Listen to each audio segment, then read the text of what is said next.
एक काला तरल महिला के बालों से नहाते समय टपकता रहा।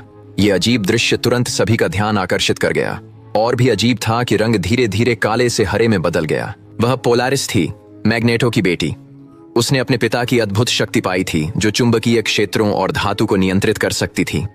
लेकिन एक दिन उसे लड़ाई में पुलिस ने पकड़ लिया और जेल भेज दिया। जैसे ही वह पहुंची, साथी कैदियों से ताने और उकसावे मिलने लगे। गार्ड्स ने हस्तक्षेप नहीं किया।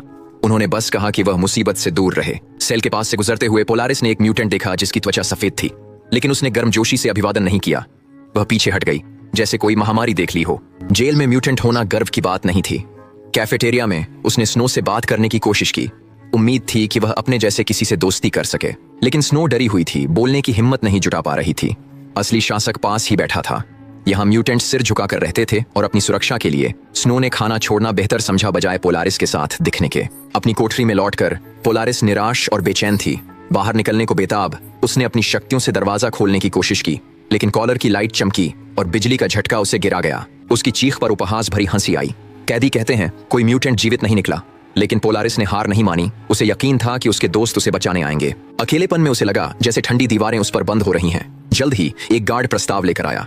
अगर वह अन्य म्यूटेंट्स के नाम बता दे तो उसे बेहतर सुविधा में भेज देंगे, लेकिन उसने मना किया और उसे कहीं बदतर जगह भेज दिया जाता।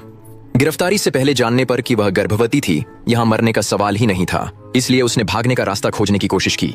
एक दिन जब वह आंगन में थी और मन साफ कर रही थी, तभी जेल की रानी और उसके गिरोह ने उसे घेर लिया। मैग्नेटो की बेटी होने के नाते पोलारिस कभी पीछे नहीं हटी। उसने रानी के चेहरे के निशान का मजाक उड़ाया।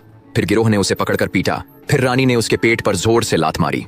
पोलारिस ने अपनी चुंबकीय शक्ति का उपयोग किया और कॉलर के बिजली के झटकों की परवाह किए बिना रानी को किनारे पर फेंक दिया। जब गार्ड आए तो उन्होंने किसी और को नहीं दंडित किया।